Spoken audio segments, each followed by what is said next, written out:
Assalamualaikum warahmatullahi wabarakatuh. Selamat Waalaikumsalam pagi warahmatullahi pemirsa. wabarakatuh. Kitab Safinatun Najah adalah kitab mengenai dasar-dasar fikih yang bermadhabkan Imam Syafi'i. Kitab ini ditujukan kepada para pelajar, kepada pemula, sehingga kitab ini hanya berisi tentang dasar-dasar fikih saja. Kitab ini populer di Pondok Nahdliyin. Dan pemirsa Lentera Islam, di studio kita kali ini kita akan ditemani oleh Bapak Tajun Yusinun, pengampu pengajian kitab Safinatun Najah di Ponpes API Asri Tegalrejo Magelang. Bersama kami saya Nur Ahmad Dan saya Bagas Nurdianto. Inilah Lentera Islam, Penerang kehidupan.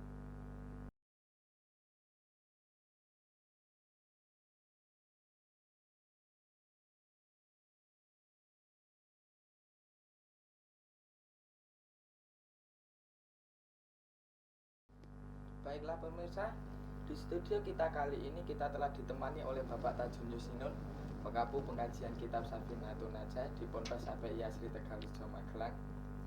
Oke, sosok Bapak Tajun ini adalah sosok yang luar biasa menurut saya. Beliau ini adalah salah satu guru saya juga di Pondok Pesantren Subhanul Watan ini. Oke, apa kabar Bapak? Alhamdulillah baik. Lalu bagaimana kesibukan akhir-akhir ini? Untuk kesibukan saya pada pekan ini, saya sedikit sibuk tentang mengurusi kelas 1 SMK berkaitan dengan outbound. Oh iya Pak, Ya. kan tidak santri tidak pulang itu pasti Ada perpulangan. Iya, tambah jadi sibuk ya? iya, jadi perlu ada refreshing. Dengan adanya outbound tersebut mungkin bisa menjadikan kelas 1 SMK dan kelas-kelas yang lain seperti SMP juga ada hiburan sedikit seperti itu. Iya. Ya, Ya itu untuk menambah semangat baru. iya, untuk semangat anak-anak. baru betul.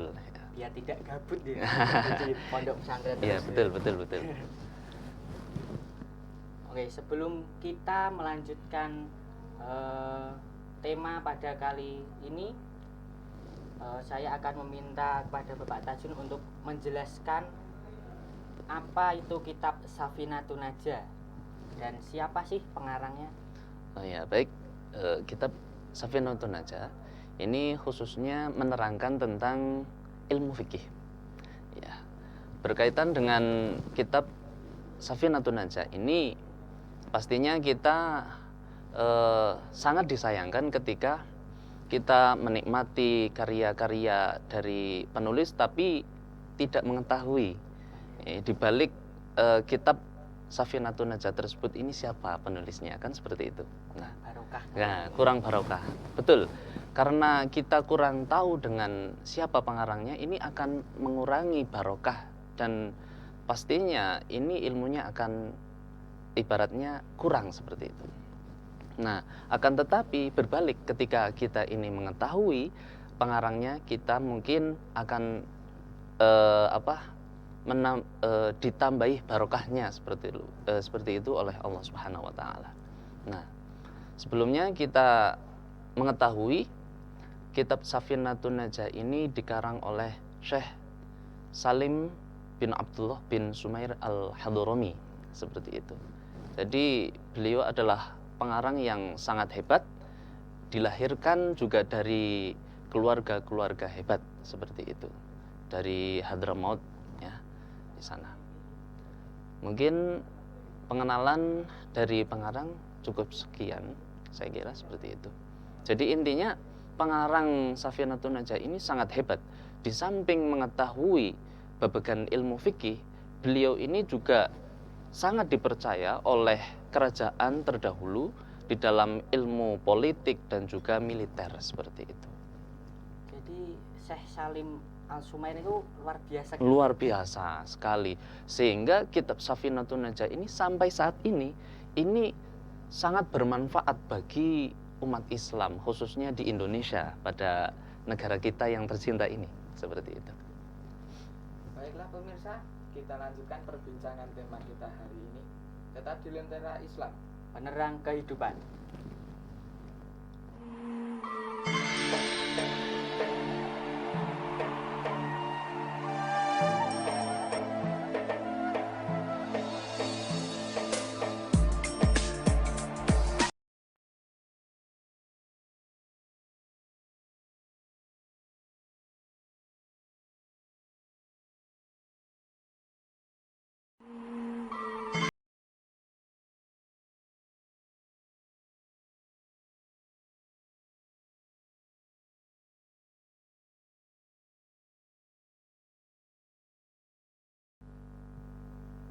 Baiklah pemirsa, masih bersama kami di Lentera Islam.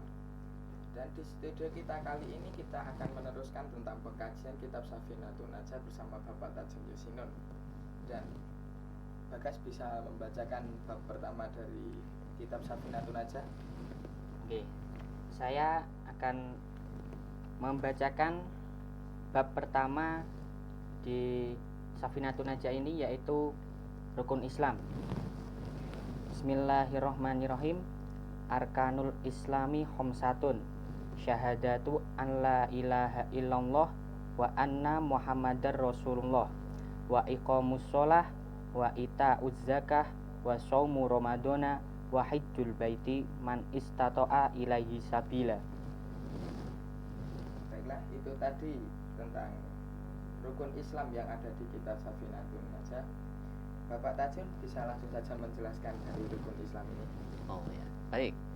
Jadi pada kitab Safinatun Najah ini tertera faslun arkanul Islami khamsatun. Fasal ini menerangkan tentang rukun Islam. Jadi rukun Islam ini ada 5. Yang pertama, syahadatu alla ilaha illallah wa anna Muhammadar Rasulullah. Bahwasanya yang pertama, kita bersaksi bahwa tidak ada Tuhan selain Allah dan Nabi Muhammad ini adalah utusan Allah. Yang kedua, wa iqamus sholati. Kita sebagai umat Islam ini wajib untuk mendirikan sholat 5 waktu. Sholat subuh, zuhur, asar, maghrib, dan isya. Seperti itu. Terus yang ketiga, wa ita'uz zakati. Pada bulan Ramadan ini kita juga wajib untuk mengeluarkan zakat pada akhir bulan Ramadan dan pada awal Syawal. Seperti itu. Terus wa shaumu ramadana, yang keempat, kita wajib untuk melaksanakan puasa pada bulan Ramadan selama bulan tersebut, baik itu 30 hari ataupun 29, nanti tergantung dengan hilalnya. Seperti itu.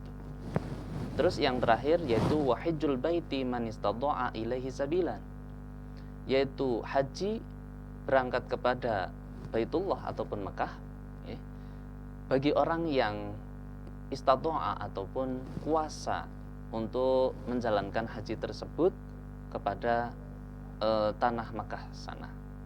Jadi memang untuk haji ini bagi orang yang mampu, dalam artian seperti itu, dari segi fisik ataupun materi. Yang jelas karena perjalanan yang sangat jauh ya, membutuhkan dana yang banyak. Nah, ini tidak semuanya orang bisa untuk melaksanakan haji. Jadi sebelumnya harus mengumpulkan duit yang banyak, seperti itu, kesehatan harus fit, ya kan? Ya, nah ini. Yang penting ini harus mempunyai budget kurang lebih ya 35 juta mungkin ya sekarang ya. Itu adalah nominal yang sangat banyak bagi kita ya. Jadi harus mengumpulkan duit segitu sehingga kita nanti bisa melaksanakan haji seperti itu. Jadi ini bagi orang yang mampu saja. Lah bagaimana bagi orang yang tidak mampu ataupun memang tidak punya duit? Nah, berarti ya belum wajib seperti itu. Jadi rukun tersebut ini bagi orang yang mampu saja. Seperti itu mungkin keterangan yang bisa disampaikan seperti itu terkait dengan arkanul Islam yang khamsatun. Jadi dari penjelasan Bapak Tajun tadi, rukun Islam itu ada 5, yaitu yang pertama syahadat. Syahadat yang pertama yaitu asyhadu alla ilaha illallah, kemudian yang kedua asyhadu anna Muhammadar Rasulullah. Kemudian yang kedua ada menjalankan sholat 5 waktu, seperti sholat subuh, sholat duhur, sholat asar, sholat maghrib, dan sholat isya. Kemudian yang ketiga yaitu mengeluarkan zakat. Yang keempat ada puasa pada bulan Ramadan. Dan yang kelima yaitu haji bagi orang yang mampu. Dan itulah tadi pengajian tentang rukun Islam yang ada di kitab Safinatun Najah. Mungkin akan kita lanjutkan setelah beberapa pesan berikut ini. Tetap bersama kami di Lentera Islam. Penerang kehidupan.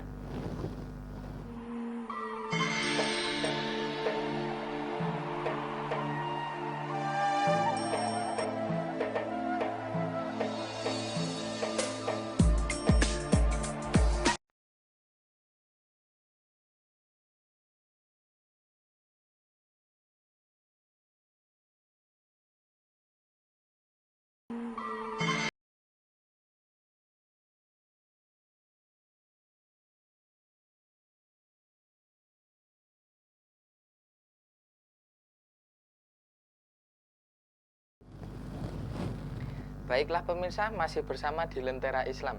Kali ini kita akan melaksanakan prosesi tanya jawab yang merupakan segmen terakhir dari acara ini. Dan bisa langsung saja kita tanyakan kepada Bapak Tajun, bahwasanya di rukun Islam yang pertama itu adalah syahadat. Syahadat yang berarti bersaksi.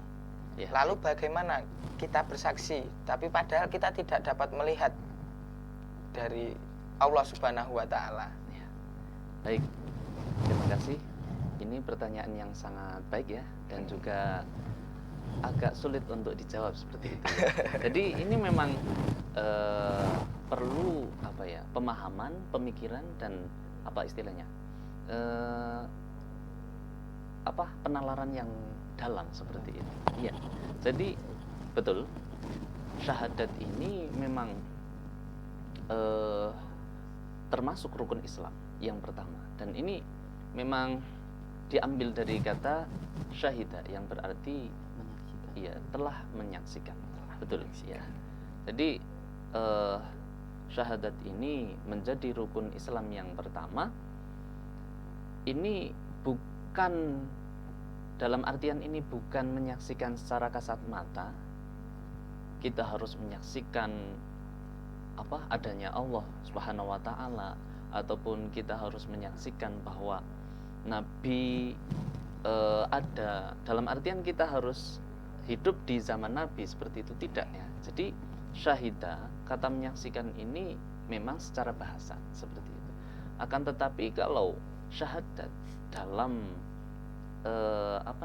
pengertian Islam ini beda seperti itu. Jadi syahadat dalam Islam ini adalah pernyataan gitu, ataupun kepercayaan, keyakinan dalam hati seseorang untuk menyaksikan bahwa tidak ada Tuhan selain Allah, dan juga Muhammad adalah utusan Allah, seperti itu. Jadi bukan terlihat, akan tetapi disaksikan dalam hati, seperti itu.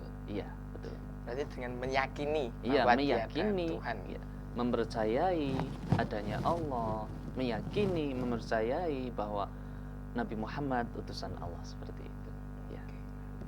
Jadi yang terpenting dalam syahadat ini bukan mata, bukan pikiran, bukan raga, akan tetapi hati yang terpenting. Kita menyaksikan, kita meyakini, kita mempercayai bahwa tidak ada Tuhan selain Allah dan Muhammad adalah utusan Allah, seperti itu. Ya. Mungkin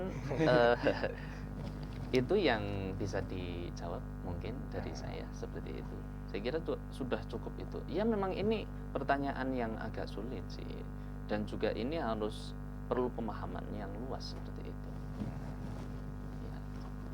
Ini kemudian dari pertanyaan saya ini, Pak. Oh ya, baik. Kedua. Silahkan.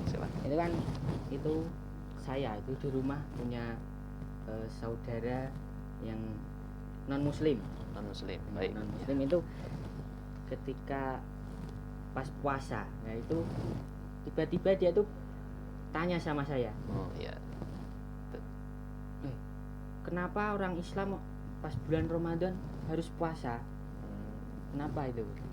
Nah itu kan Kenapa tidak di bulan lain atau di ya bulan Desember apa bulan Juni ya, itu saya ya belum bisa jawab. Nah itu saya tanyakan Pak. Oh ya, baik. Terima kasih. Ini juga pertanyaan yang juga tidak kalah pentingnya, seperti itu ya. Ini sangat penting untuk kita jawab. eh, puasa pada bulan Ramadan ini memang sudah dilakukan oleh orang-orang terdahulu, orang-orang yang sudah mendahului kita seperti itu. Jadi umat Nabi Muhammad ini diwajibkan puasa ini seperti halnya umat-umat Nabi yang terdahulu seperti itu.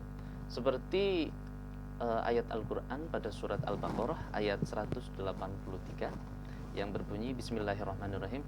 Ya ayyuhalladzina amanu kutiba alaikumusyiyamu kama kutiba alal ladzina min qablikum la'allakum tattaqun. Jadi hei orang-orang yang beriman,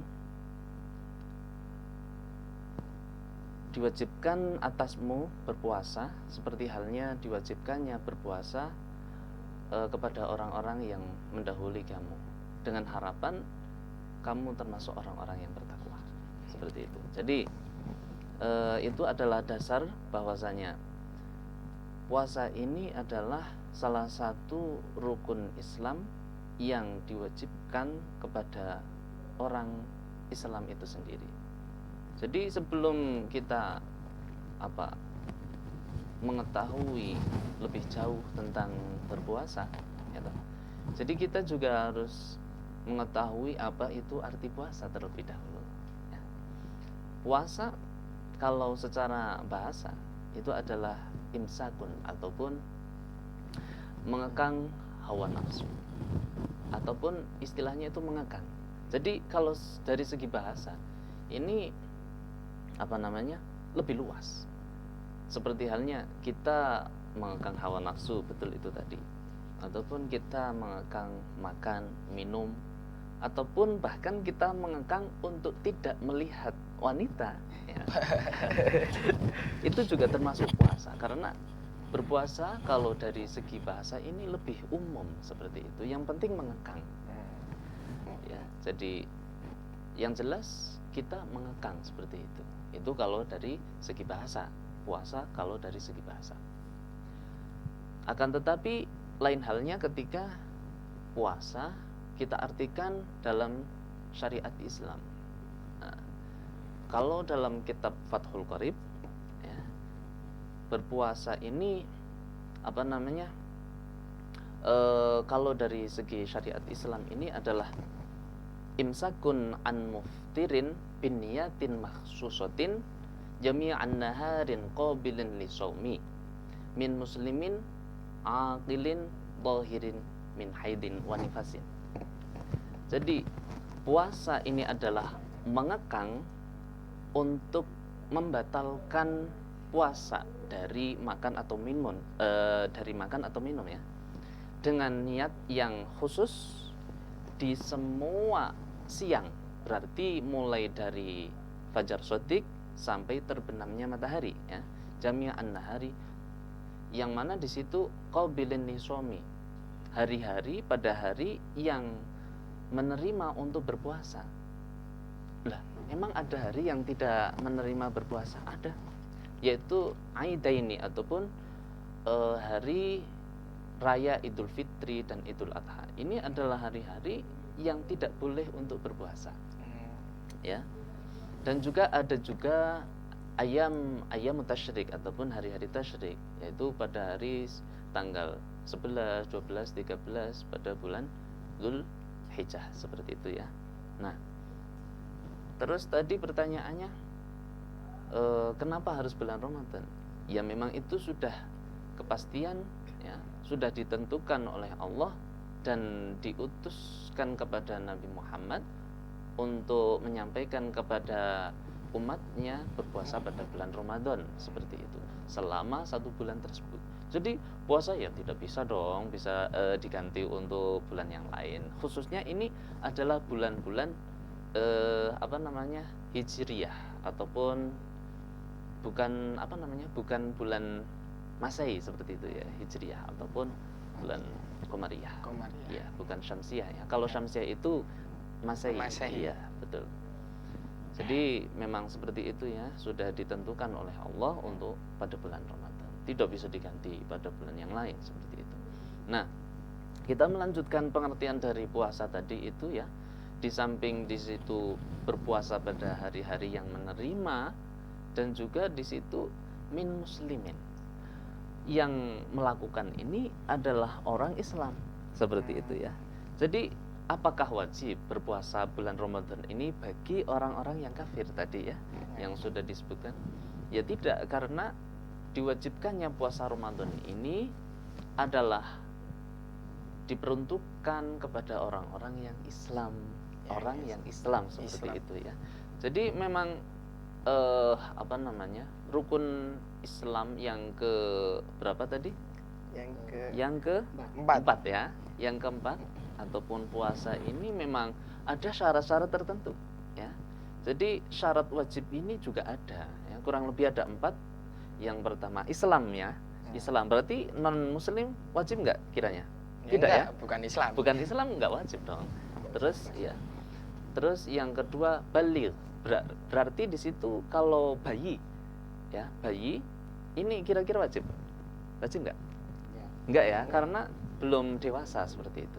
Nah, pengertian dewasa di situ juga harus sampai 15 tahun ataupun sudah keluar mani bagi laki-laki ataupun perempuan sudah mengeluarkan darah haid ya, paling minimal 9 tahun ya. 9 tahun sudah mengeluarkan haid, berarti dia sudah wajib. Nah, kalau batas maksimal dari dewasa itu adalah 15 tahun. Jadi semua orang Islam yang sudah 15 tahun berarti dia sudah wajib untuk melaksanakan puasa, seperti itu. Baik, yang selanjutnya syarat wajib dari puasa ini juga ada yang namanya berakal ya. Yang ketiga, yang pertama Islam, betul. Yang kedua baligh. Yang ketiga berakal. Punya pikiran. Berarti kalau orang yang gelandangan di tengah jalan itu gimana itu? Iya, orang gila. Ya, betul itu. Gimana? Wajib nggak kira-kira? Ya enggak ya. Tidak berpola pikir. Karena otaknya ini sudah tidak berfungsi seperti itu ya. Nah, berarti bagi mereka ini tidak wajib untuk melaksanakan puasa seperti itu. Walaupun mungkin dulunya dia itu orang Islam ya, seperti itu. Nah, yang terakhir qudrah ya. Qudrah al-shaum ataupun kuasa ataupun kuat untuk melaksanakan puasa. Nah, terus pertanyaannya, kalau orang yang sakit bagaimana? Kira-kira wajib nggak? Sakit. Karena mungkin dia itu tidak mampu untuk berpuasa seperti itu. Tidak mampu ya, berarti tidak. Oh, tidak wajib ya. Tidak wajib. Ya, betul ya. Jadi harus memenuhi syarat-syarat wajib tersebut, dan juga di situ tohirin ya, akilin yang berakal, tohirin suci an haidin wa nifasin. Berarti ini khusus untuk perempuan seperti itu ya. Harus suci dari haid dan nifas. Ya.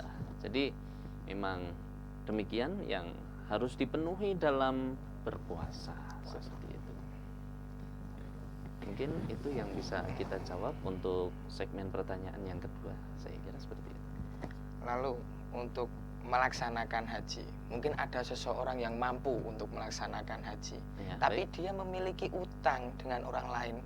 Lalu kewajiban apa dulu yang harus dilakukan oleh seseorang itu? Mungkin harus haji dulu atau membayar hutang dulu? Oh, iya baik. Jadi kewajiban untuk melaksanakan haji ini harus sudah bersih dari kewajiban-kewajiban yang harus dilakukan terlebih dahulu, seperti halnya menyaur utang ya.